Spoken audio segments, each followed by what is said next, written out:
Halo, selamat malam rekan-rekan dimanapun teman-teman berada. Datang kembali di channel saya Penghayat Diksi dalam konten tertentu yang baru ya di Penghayat Diksi, namanya The Other Layer. Jadi kita akan membahas isu-isu dalam layer tertentu atau dalam lapisan tertentu. Dan saat ini saya sudah dengan seseorang. Seseorang ini siapa tentu saya nanti kenalkan. Yang pasti di kesempatan di konten di Other Layer ini kita akan membahas satu isu yang hari ini cukup rame, banyak dibahas di mana-mana, di channel YouTube lain juga sudah banyak saya kira, dan banyak berita juga terkait ini. Ini tentang isu radikalisme terhadap salah satu tokoh dari ormas terbesar di Indonesia, Ormas Muhammadiyah, dan tokoh itu adalah Profesor Dr. Din Samsudin, terkait dengan pelaporan dari GAR ITB tentang isu beliau sebagai salah seorang tokoh yang radikal dan mengancam keberagaman di Indonesia gitu ya. Nanti kita kupas bagaimana Ormas Muhammadiyah itu sebenarnya gitu, dan juga nanti dengan dengan isu Pak Din itu sendiri. Baik teman-teman, sebelum kita bahas saya perkenalkan dulu ya tamu kita pada malam hari ini. Siap? Assalamualaikum Kang. Jaga jarak Kang. Waalaikumsalam.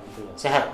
Alhamdulillah. Oke teman-teman, kita sudah dengan salah seorang tokoh, namanya Kang Asep Saifuddin, berasal dari Bogor, Jawa Barat, Kabupaten Bogor khususnya.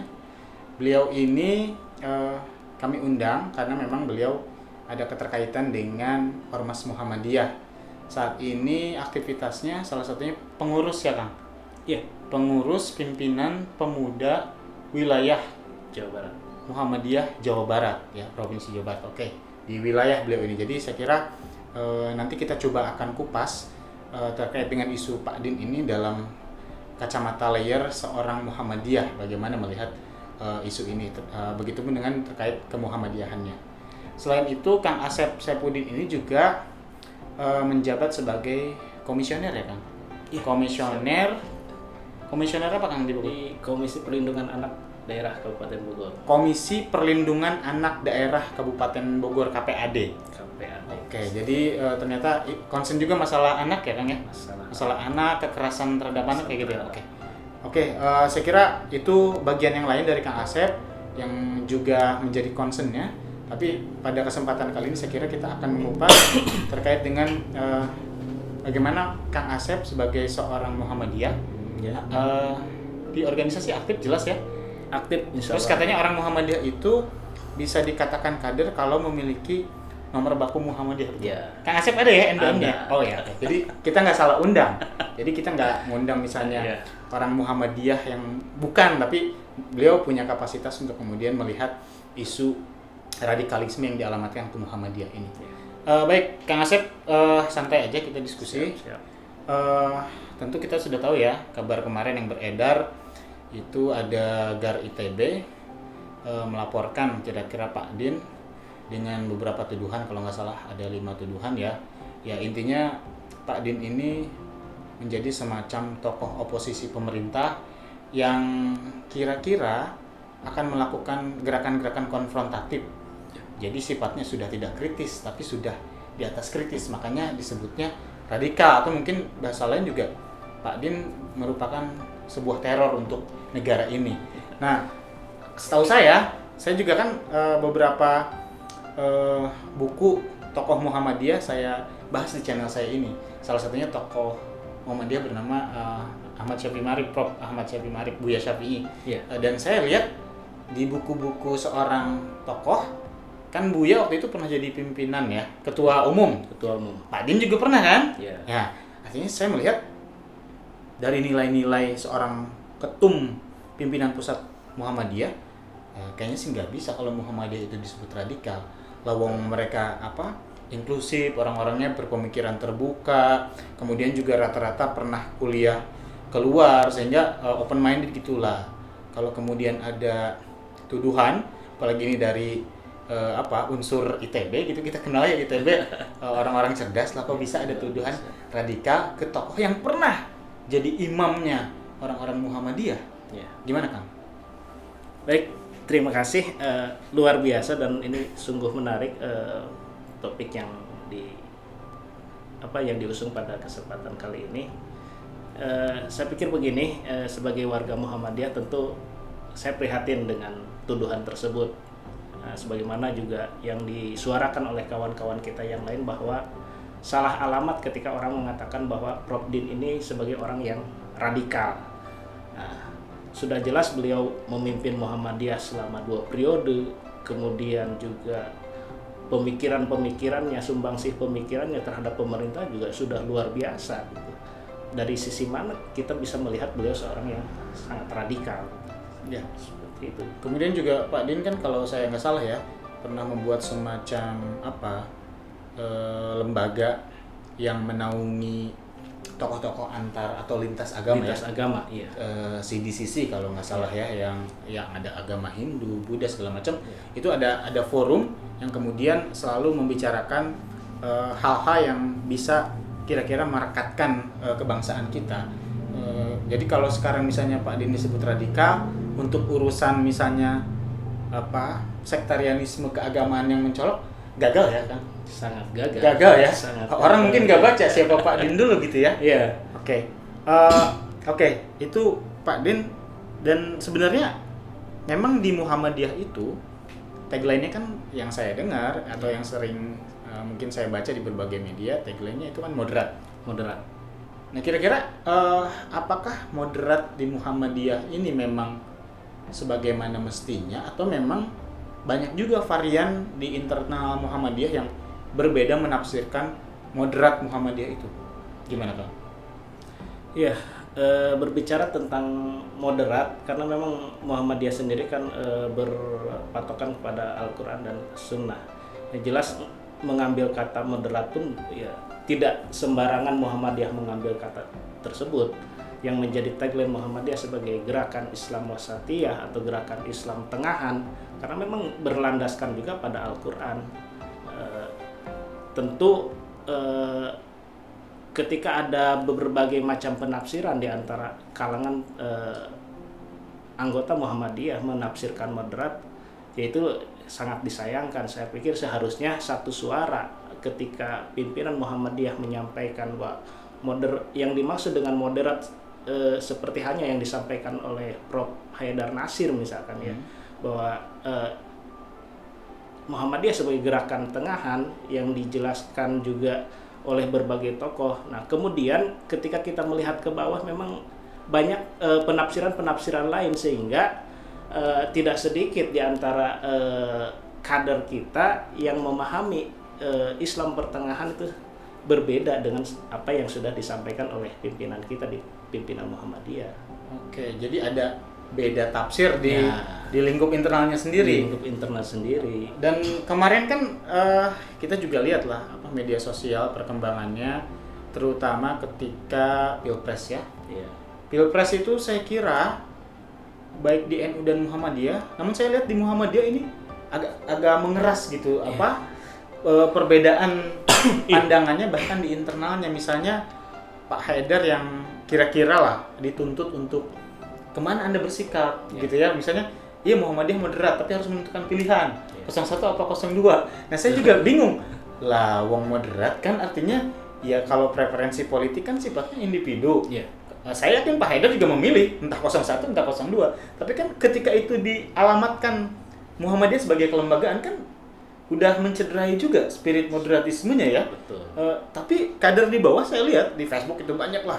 Misalnya ketum memble segala macam, atau misalnya yang agak condong-condong ke 01 dicaci, begitupun sama yang condong-condong ke 02 itu juga dihina. Maksudnya apakah sebegitu kerasnya, apakah sebegitu tidak dewasanya beberapa kalangan di internal Muhammadiyah dalam menyikapi misalnya preferensi politik kaitannya dengan yang tadi akan sampaikan, katanya kader Muhammadiyah harus moderat, wasatiyah, pertengahan, Islam tengahan yang tidak reaktif, tidak gampang marah. Tapi realitas di lapangan, saya nggak tahu lapangan bener ya, tapi di media sosial itu luar biasa. Itu luar biasa kacau sih Kang. Iya. Gimana Kang?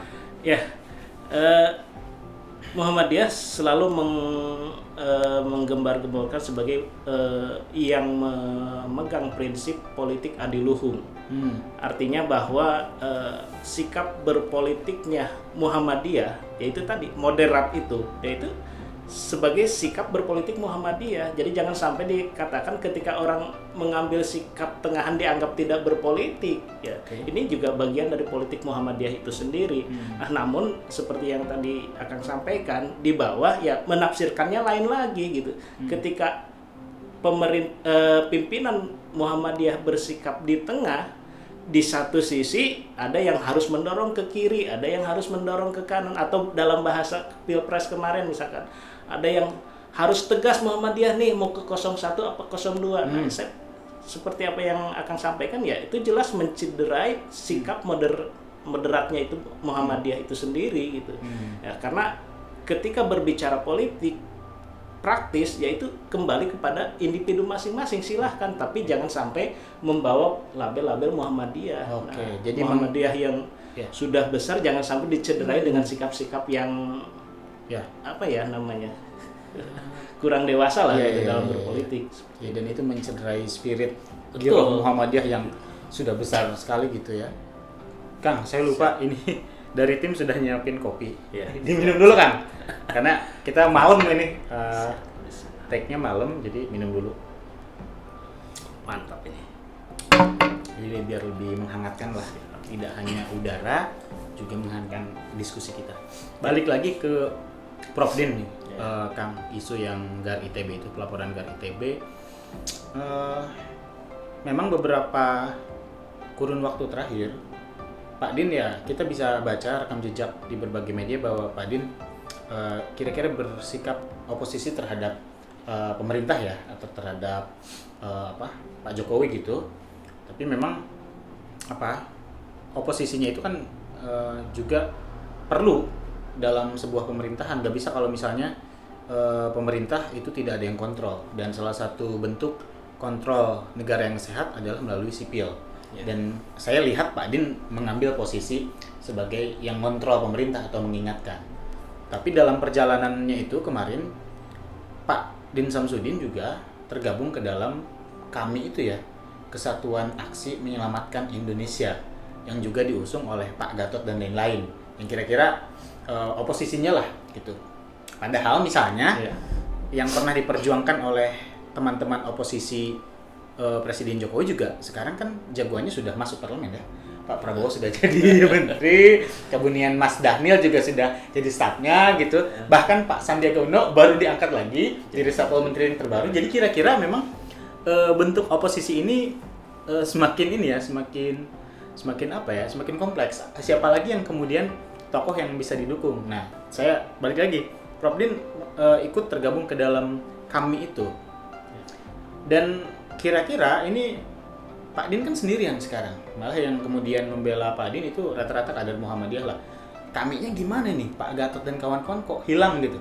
Jangan-jangan memang KAMI jadi organisasi praktis aja itu yang sifatnya sangat politis. Akang melihatnya gimana? Ya, memang cukup menarik ketika kita beririsan dengan politik praktis ya. Sekalipun kami dalam hal ini bukan sebuah partai politik, tetapi dibentuk sebagai sebuah gerakan ya, yang apalagi kalau kita membaca namanya Koalisi Aksi Menyelamatkan Indonesia. Berarti Indonesia banyak salahnya itu harus diselamatkan. Ya, saya pikir sebagai seorang sipil, sebagai warga negara, tentu siapapun memang harus punya tekad yang kuat untuk menyelamatkan Indonesia. Namun lagi-lagi kita harus memahaminya dalam konteks seperti apa kita menyelamatkan Indonesia ini. Apakah memang Indonesia dalam hal ini dalam keadaan sangat terpuruk, akan jatuh ke jurang sehingga harus diselamatkan sebegitu hebohnya dengan nama gerakan ini, atau jangan-jangan hanya sebagai sebuah batu loncatan saja untuk menaikkan elektabilitas seseorang.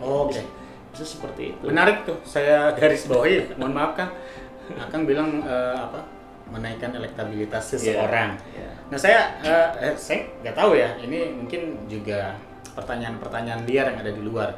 Jangan-jangan Pak Din juga kira-kira ada semacam kebutuhan untuk menaikkan popularitas beliau pasca misalnya menjadi ketum Muhammadiyah 2 periode. Kan pasca itu kan ketika Pak Haidar naik juga nggak kedengeran lagi nih sepak terjang Pak Din, kecuali ya tergabung ke dalam koalisi kami itu gitu. Akan lihatnya seperti apa? Karena memang saya juga nggak tahu kan, kalau boleh jujur mungkin yang kita lihat di media, porsi Muhammadiyah dari pemerintah ini juga kayak Muhammadiyah kayak dalam tanda petik nggak dilirik nih. Menteri Agama kemarin Gus Yakut dari Nahdlatul Ulama, lah Muhammadiyah ditawarin wakilnya kan.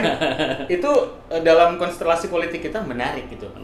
Kenapa Muhammadiyah kemudian tidak diberikan dalam tanda petik dalam porsi parlemen? Pak Muhajir dari Mendikbud diganti oleh Mas Nadiem yang kemudian digeser ke PMK gitu. Ya, walaupun secara kedudukan mungkin lebih tinggi Menko tapi kira-kira main panggungnya pasti Mendikbud jauh lebih inilah strategis gitu ya. Nah, Kang gimana ngelihat Muhammadiyah di mata pemerintah hari ini?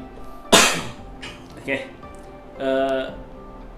Tentu kalau melihat Muhammadiyah saat ini kita bukan melihat nama besar Muhammadiyahnya ya. Tentu apa yang dilirik oleh pemerintahan saat ini tentu melihat personalnya. Saya pikir seperti itu. Kalau berbicara nama besar Muhammadiyah sudah tidak diragukan lagi. Tapi secara personal mungkin bukan meragukan kapasitasnya, tetapi kalau kita melihat atau memperbandingkan dengan kawan-kawan kita di organisasi sebelah, mereka jauh lebih agresif, jauh lebih greget mungkin ya dalam merebut panggung, lebih kompetitif mungkin ya, lebih kompetitif sehingga sepak terjang mereka jauh lebih diperhatikan, jauh lebih menarik ketika pemerintah misalkan membutuhkan pembantu-pembantunya di pemerintahan, maka mereka lah yang lebih dahulu diakomodir karena sikap agresivitasnya luar biasa. Kalau teman-teman mohon maaf kalau pimpinan kita di Muhammadiyah mungkin sebagian masih bukan meragukan kapasitasnya, tetapi kurang begitu dilirik sih. Karena memang sikap yang tidak tegas mungkin ya dalam sikap politiknya. Oke. Menarik lagi nih, maksudnya ini akan ngejawabnya, kemudian saya mikir agak banyak nih. Muhammadiyah kapasitas kadernya dalam dunia politik kira-kira seperti apa? Karena dulu kan pasca 98 Soeharto lengser, salah satu tokoh yang paling kita hormati dan tidak hanya oleh kalangan Muhammadiyah, tapi saya misalnya dan teman-teman itu sangat menghormati revolusionis Indonesia itu Prof. Amin Rais. Yang bahkan kira-kira saat itu sudah diminta, ayo Pak silakan ya jadi presiden. Tapi kok nolak kan? Itu. Dan saya lihat kira-kira hal itu juga terjadi sampai hari ini, bahwa tokoh-tokoh Muhammadiyah yang sebegitu cerdasnya, saya tahu lah maksudnya ada profesor, bahkan ada banyak sekali ahli, tapi kok ya kira-kira di negara ini mereka nggak dapat apa-apa kira-kira. Bahkan misalnya balik lagi ke Prof. Din, kurang apa misalnya Prof. Din secara intelektualitas, secara jaringan, secara segala macam, tapi kira-kira paling banter kemarin di MUI aja, tidak di pemerintahan. Nah, kira-kira ada apa dengan Muhammadiyah yang kok di politik dalam tanda petik kurang ya, lemah gitu? Kira-kira kan sebagai kader Muhammadiyah. Iya, betul. Saya pikir tadi kalau berbicara dalam politik kurang atau lemah, saya pikir tidak juga. Tidak juga Muhammadiyah lemah dalam berpolitik. Oke. Ketika dulu kalau saja boleh berandai-andai mengulang peristiwa ke belakang saat Prof. Amin Rais ditawari jabatan presiden, ketika beliau mengatakan iya, insya Allah jadi gitu. Tapi qadarullah beliau menolak karena kalau melihat statement beliau, pernyataan beliau, dia akan merevisi undang-undangnya dulu, akan merubah sistemnya dulu. Sehingga dia memilih jabatan sebagai ketua MPR untuk merevisi atau mengamandemen undang-undang. Sehingga akhirnya ya kesempatan itu hilang dan beliau yang bekerja keras, yang berjuang, orang lain yang menikmati. Oh gitu ya. Seperti itu. Nah, sekarang pun agak terlihatnya seperti itu gitu. Iya, iya. Kalau saja misalkan berpikirnya langsung ketika memang ada peluang langsung diambil, karena kata orang kan kesempatan itu tidak datang dua kali, seperti itu kan. Oke, jadi bukan berarti kader Muhammadiyah atau Muhammadiyah secara kelembagaan lemah dalam aktivitas atau aktualisasi mereka di bidang politik ya. Iya.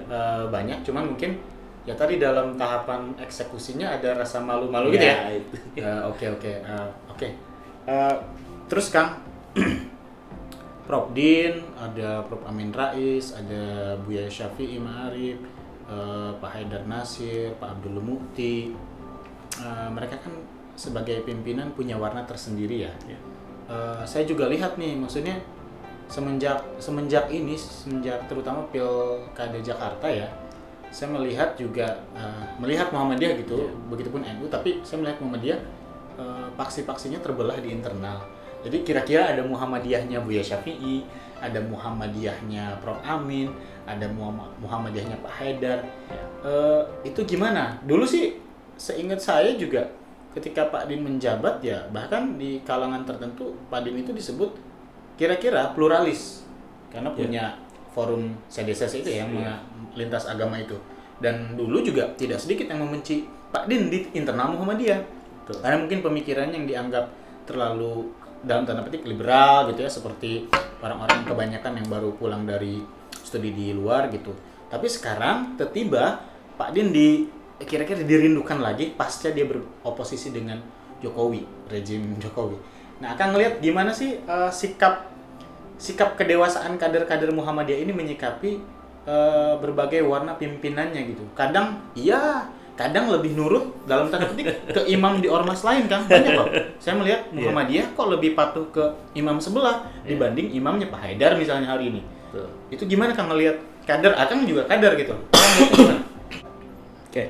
Jadi gini, ketika kita berbicara sebagai warga persyarikatan, apalagi dalam hal ini misalkan sebagai pimpinan di setiap tingkatan persyarikatan Muhammadiyah, baik dari pusat sampai tingkat ranting, bahwa kita harus patsun kepada pimpinan yang ada sekarang. Ketua umum maksudnya? Ya, ketua umum, jelas. Ketua umum sebagai patokan kita, walaupun dalam hal ini kita tidak mengkultuskan seseorang personal. Iya, personalnya. Tetapi apa yang menjadi pernyataan ketua umum, apa yang menjadi keputusan pimpinan pusat Muhammadiyah, itulah keputusan kita bersama yang harus diikuti secara samina wa atona. Kan sudah jelas setiap masa itu ada pemimpinnya, setiap pemimpin ada masanya. Jangan sampai misalkan ketika sekarang di masa kepemimpinan Prof Haidar masih ada juga misalkan faksinya Prof Amin, faksinya Prof Din, ya. Kita untuk berbicara berpolitik pun harusnya demikian gitu. Kecuali pada tataran pribadi ya silahkan, tapi jangan bawa-bawa nama kelembagaan ya. Kelembagaannya seperti itu. Oke. Jadi harus manut lah kira-kira siapa yang terpilih menjadi pimpinan, begitupun ketua umum, itulah hasil dari kesepakatan bersama seluruh kader Muhammadiyah gitu ya Kang. Oke. Ya, tadi nyambung lagi yang misalnya ya kan barusan bilang ya kalau misalnya ketua umum terpilih, pimpinan terpilih 13 ya kalau nggak salah kan ya? Ya, 13 pimpinan harus manut kan ya, apapun keputusannya yang dikeluarkan adalah resmi itu suara Muhammadiyah secara kelembagaan ya. Gitu.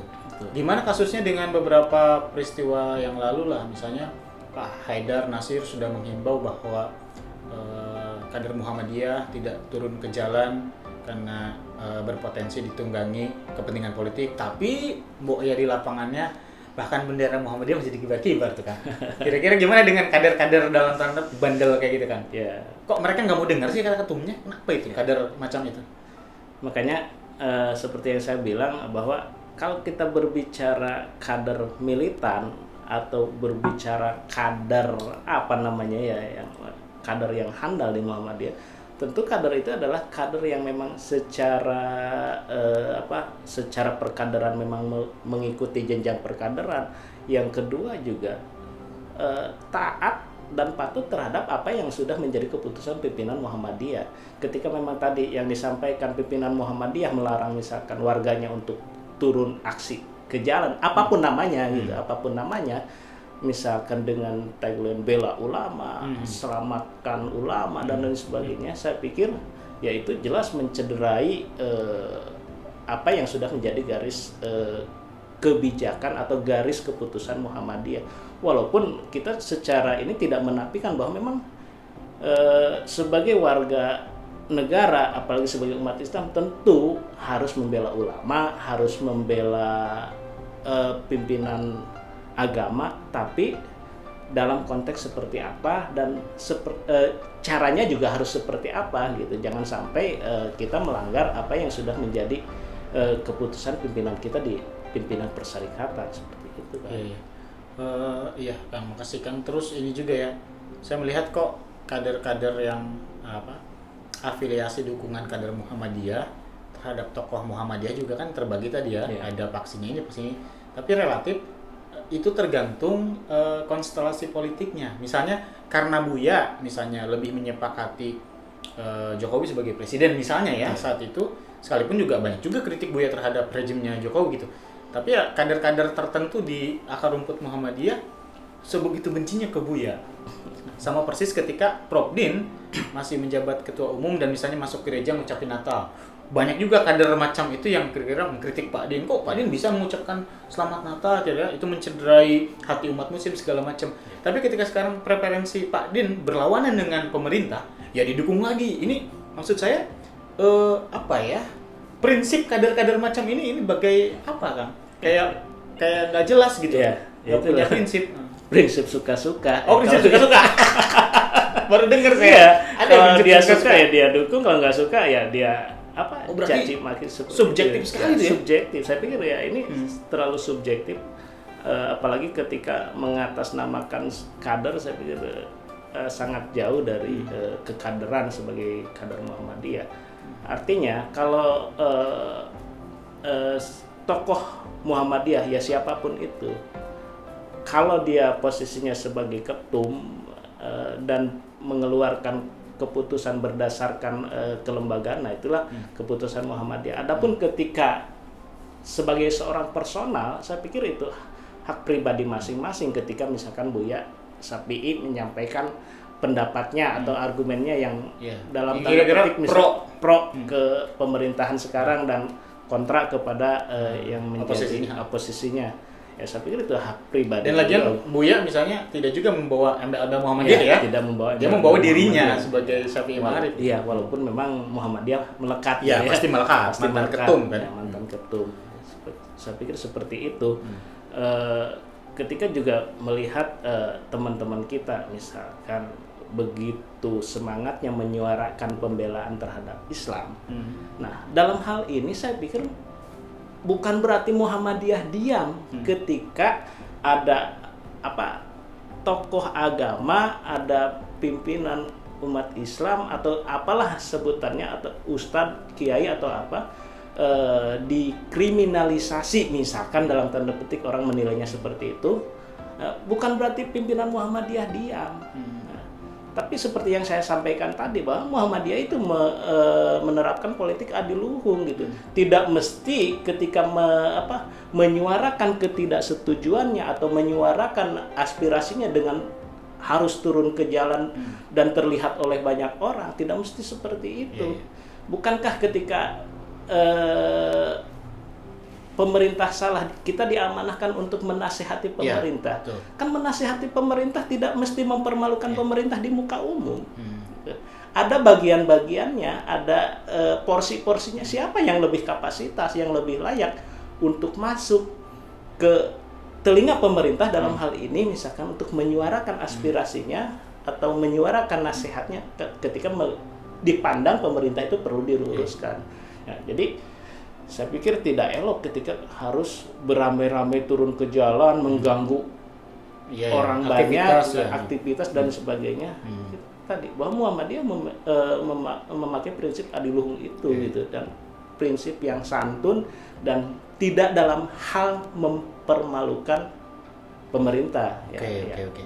baik buruknya pemerintah kan itu pemerintah kita ya. Iya. Kalau kita sebagai warganya saja misalkan Iya. sudah tidak bisa menghargai pemerintah, bagaimana dengan orang yang di luar sana? Iya, betul kan. Padahal pemerintahan, parlemen, legislatif, eksekutif adalah buah dari demokrasi yang dimana semua kita terlibat ya. Iya. Jadi kalau pemimpinnya buruk ya itu cerminan dari warganya ya sebetulnya ya.